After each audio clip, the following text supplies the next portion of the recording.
everybody. This is Astrid Mueller again. I'm illustrator and brand designer, and I'm passionate about helping fashion startups and women entrepreneurs succeed. As you know or may know, I'm also writer of the Startup Branding Insider, where I try to inspire women entrepreneurs and fashion startups to use branding to succeed and send you all kinds of good vibes and inspiration that you can do it. And in that context, I'm doing interviews and I have somebody really, really exciting with us today. A lady I met in New York in 2009. She's a branding enthusiast and really savvy in branding and in business and in growing startup brands. And she has a huge knowledge in all kinds of levels. I'm excited to welcome Darcey Howard. How are you doing, Darcey? And welcome. I am doing so good. My gosh, with an introduction like that, how could I be doing anything other than excellent? Thank you so much. You're welcome. That's really nice of you. Thank you for joining me on a call here. I'm so excited that you're open to share some experience from branding and some power experience to empower women in their own business. So my first question to you is, what branding topics, because you have such a huge knowledge and different things you did like personal branding, you did business branding, you did all kinds of areas that you help businesses big and small. What are you excited about these days? What particular about branding? You know, one of the as you mentioned, I've got this kind of weird crazy mesh of branding experience, and I think that branding is sort of in my blood. So when I think about branding, I'm constantly thinking about what sort of dimension of it is happening for me and happening in the industry. And so right now, for me, evolution. I'm all about evolution, the evolution of a brand. I've been looking a lot at really old legacy brands like IBM and Dove, and watching the interesting things that they're doing, or even something like Banana Republic, who seems to be in a real reinvention phase right now.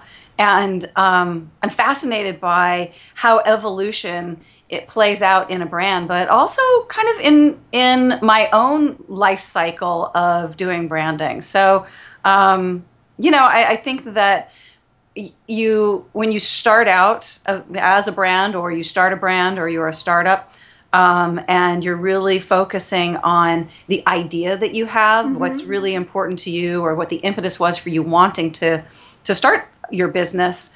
A lot of times the real essence of brand, and I know that we'll talk about this a little bit later, but the true ethos and essence of a brand gets kind of pushed aside. And for me, it was always, excuse me, at the forefront. It was always the thing that was the most important. And sometimes all that other stuff about being a business, I would have a tendency to push that aside. So I think I sort of back into being a business owner, whereas some people, they go head first into the business ownership of it, and then the branding kind of, comes following up. So evolution is, the evolution of that, whether it be for a startup or a legacy brand, or a brand that's reinventing itself. It's something I've been doing a lot of reading on and looking at. That is really exciting, and I share that inspiration with, I always find that fascinating, the whole big branding subject. That's an area that's so important. It seems that brands can stay successful, that they really think about their evolution. Are you finding anything in particular at this moment? One thing I noticed is that sometimes brands, they kind of lose their core, or they diversify too much or some. Is there a particular topic or something that maybe raises orange flags for you? It's startups, don't do this. Keep this in mind. Or what's in your mind these days about that? Yes, and in a way, not so much as a cautionary tale, but maybe an opportunity tale, or an opportunity lesson around naming and brand. And I think that, right now I'm working for a 100-year-old brand that 4 years ago they changed their name. Yeah. And wow. it was at part of them basically changing their name and their focus to be more in line with who they thought their audience was. Oh, wow. And when I had my business, when I started out with Lifestyled and developed the personal branding through appearance program, I thought that to have a name that spoke to what the brand did or what the product was more important.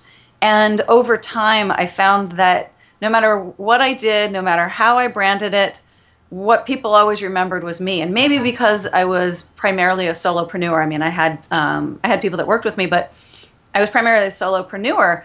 And so over time, I realized that no matter what I did, it was always me that they remembered, Yeah.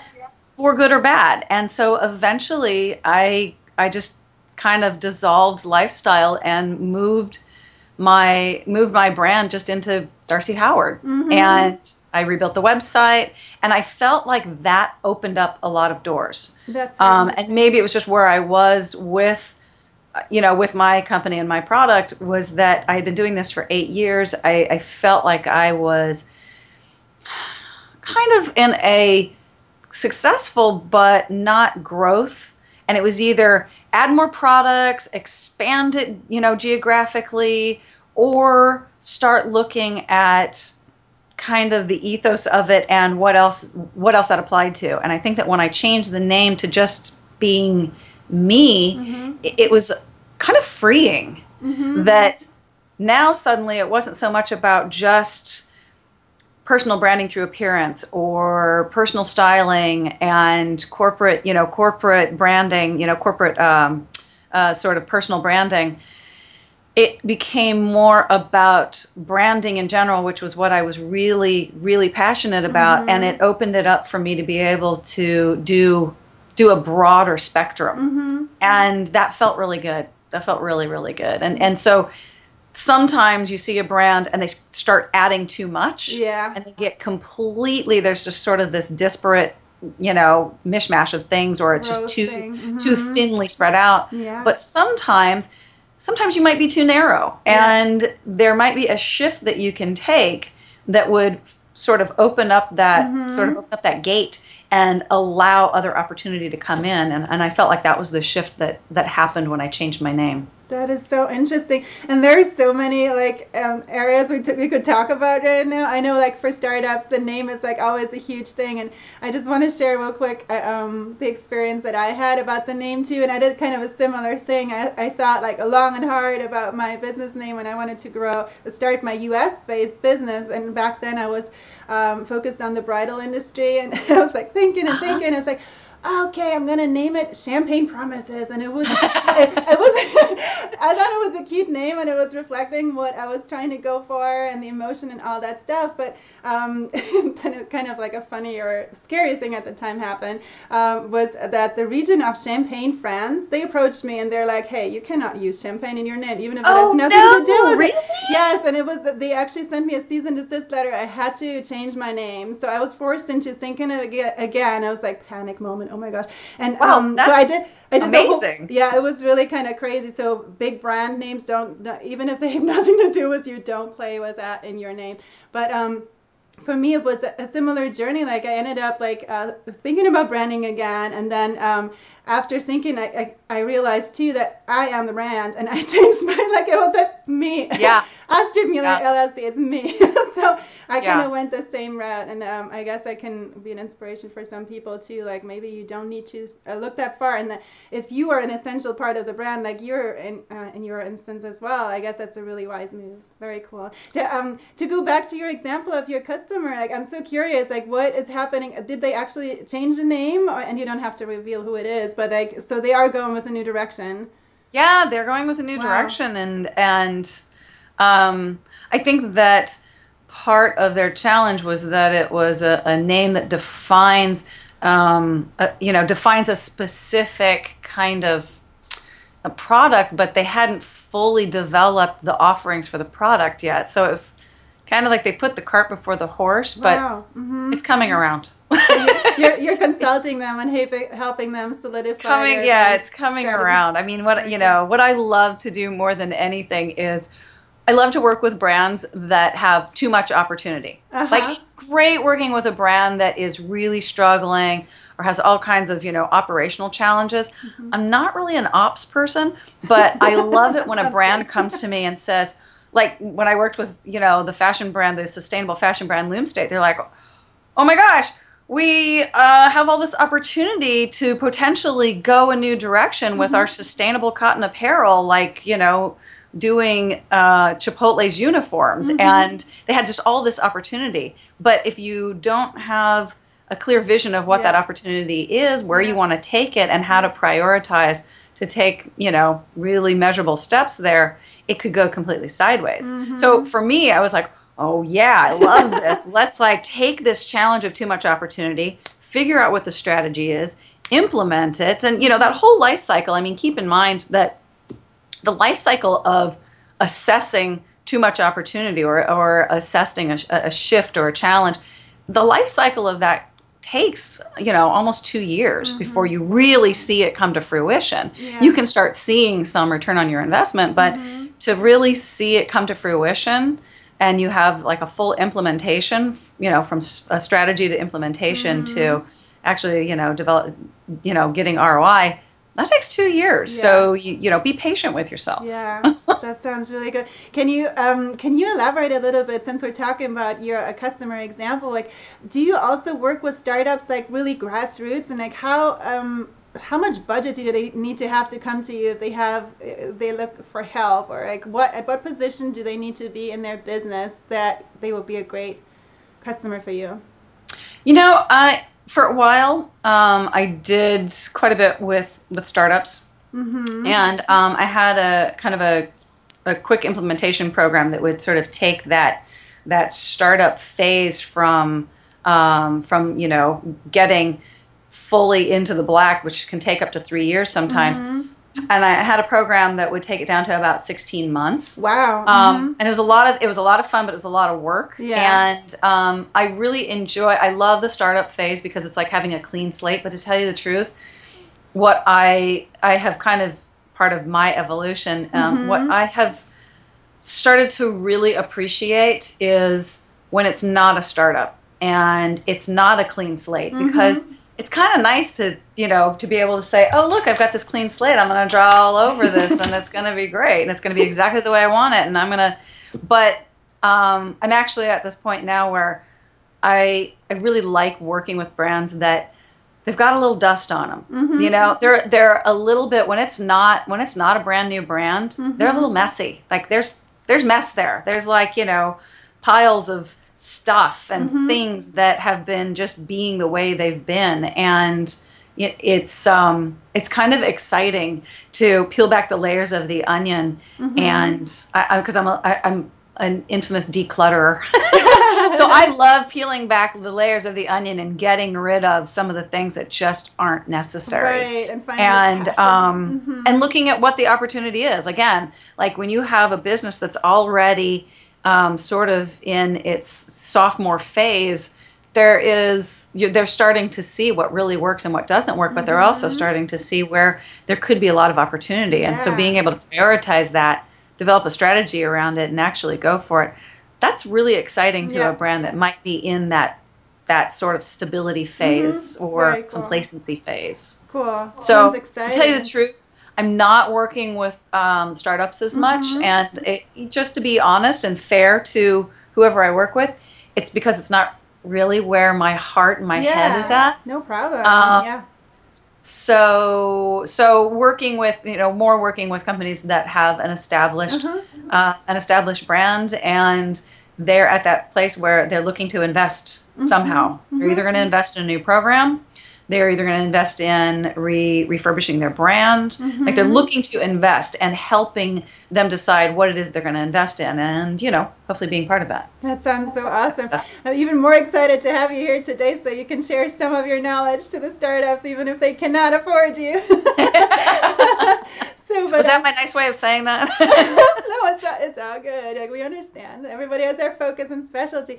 So tell me a little bit more from your vast experience. You mentioned something. It was brand activation, and I think you also used that for startups and for solopreneurs. And what is it, and how can they use it? Can you describe it just a little bit? I would love to describe it. So brand activation is basically taking all of the disciplines. I think once upon a time it was more referred to as integrated marketing. And right now, more than ever, back when they called it integrated marketing or integrative marketing, there was a few things that you could refer to. It was like, are you doing radio? Are you doing TV? Are you doing print? Mm-hmm. There wasn't a lot, but now there is so much. There's relationship marketing, content marketing, Mm-hmm. social media. There's so many methodologies, and it's very, very difficult especially for a solopreneur, an entrepreneur, to think about how are they going to, which one am I going to focus on first? Right. But if you look at it really from an integrative perspective and define which ones are going to really speak to not only your brand and what your offering is, but also to who your audience is, and then defining what that mix is. Mm-hmm. So it's a lot about the integrated marketing mix.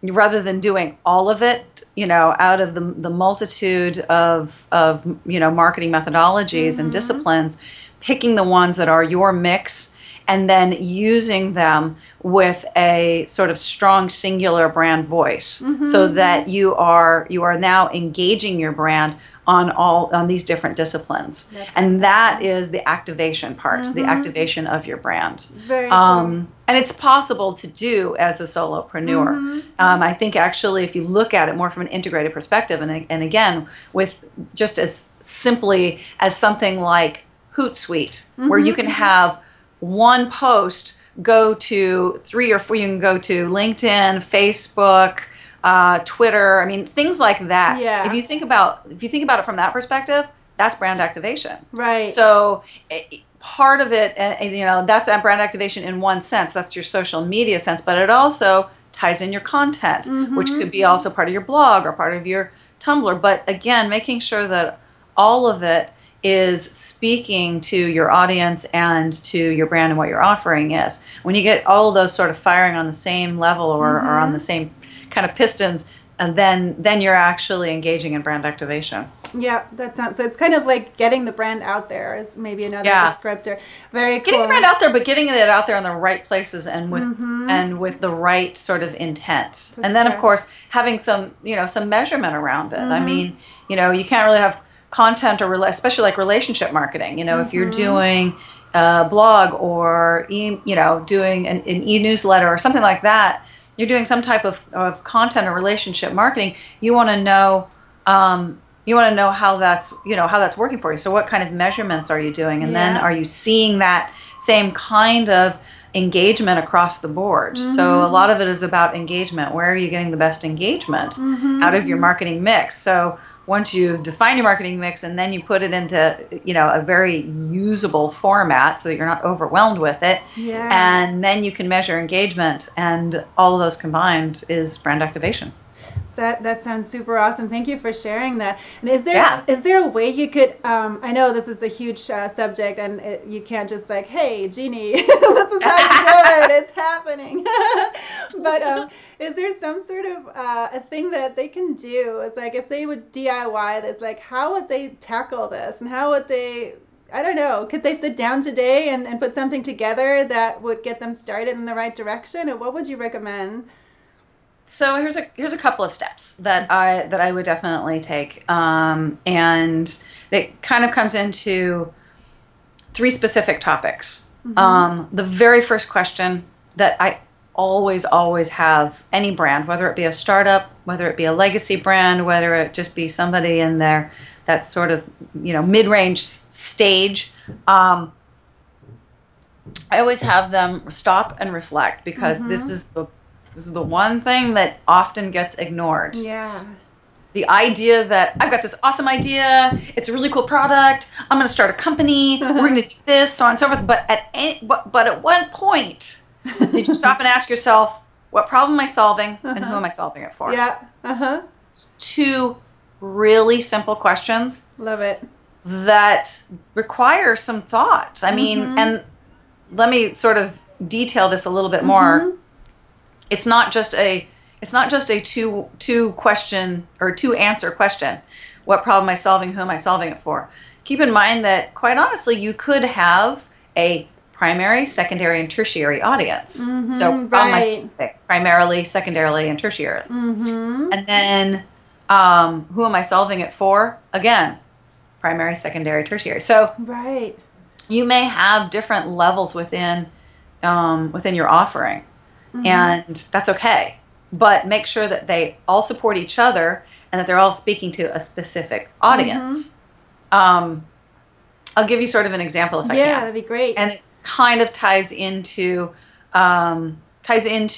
having worked with a startup once before. There was, wow, when was it? 2010, I think. There was this sort of internet sensation that took place called the Uniform Project. And it was this young woman, Sheena Mathaken, who decided that she was going to wear this little black dress. It was called, a lot of people knew it as a little black dress project. She would wear this little black dress for 365 days. And she would photograph herself every single day.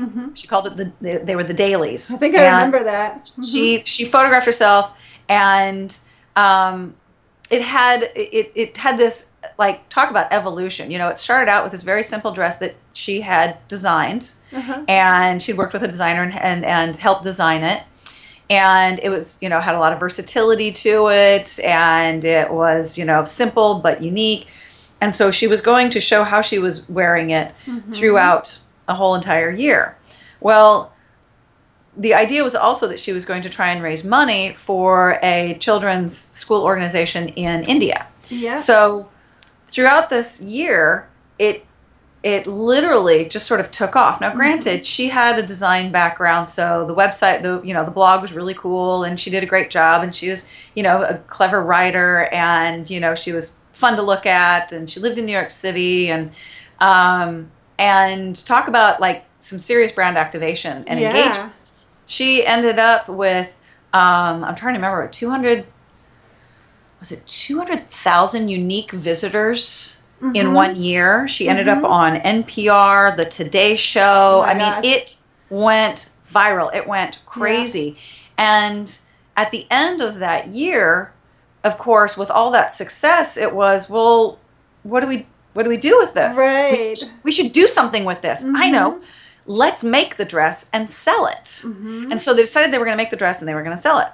And at some point they decided, okay, we need to kind of, like, get an idea, a business plan going around this, and we need some guidance. And so I came on board. Fast forward. Cool. I came on board as their advising CEO, and the first question I asked was, okay, so we've got dresses, they're kind of selling. We've got this website. We had all these people come to it. What are we feeding them now?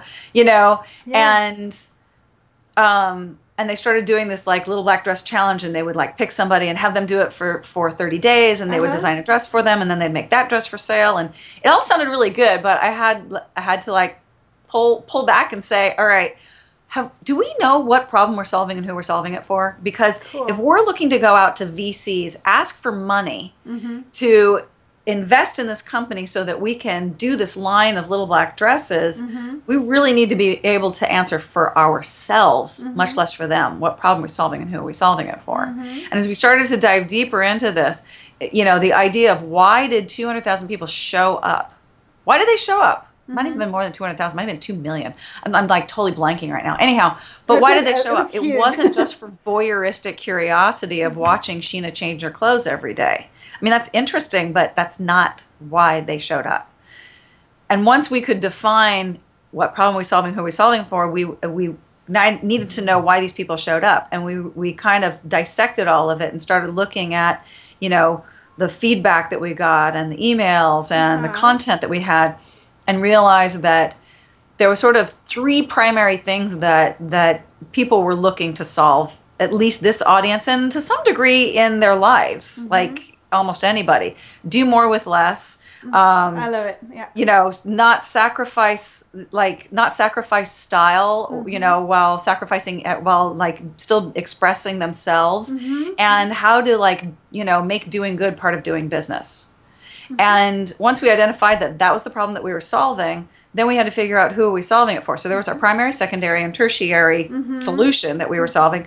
And so then we realized, well, it was a lot of DIYers that, you know, they love to make their own clothes or make their own jewelry or whatever it is. A lot of DIYers, a lot of savvy moms, a lot of savvy moms that want to look good. They don't want to sacrifice, you know, style while sort of doing more with less. Yeah. And travelers, women travelers. Wow. I mean, you know, you go on a long trip, what are you going to pack? A whole bunch of black. Right. Oh, that makes total sense. So by pulling back from something that had been already going for like 2 years and saying, okay, wait a second. What problem are we solving? Who are we solving? That allowed us then to be able to develop our pitch, to go to VCs, to, you know, continue to kind of move forward in what it was that we were trying to do. So long story made short, that's the one thing that I would challenge almost anybody to just stop. And that's what I mean by most people, they get this great idea and they dive face first into the business aspect, and the brand ethos takes a back seat. That is and such a if you're finding that you're sort of like hitting a wall in some area, it might be time to just push pause and do a deep dive on that. And what may come out of that is an opportunity for more offerings, a clearer sense of what your brand does, an opportunity to rebrand, you know? Clear brand direction and all that. I'm so curious, like after you defined this for that brand, like what did they decide? Like how did you take it further? Is that public So knowledge? that's kind of interesting. I was wondering if you were going to ask me that question. I'm like, ooh, do I tell her now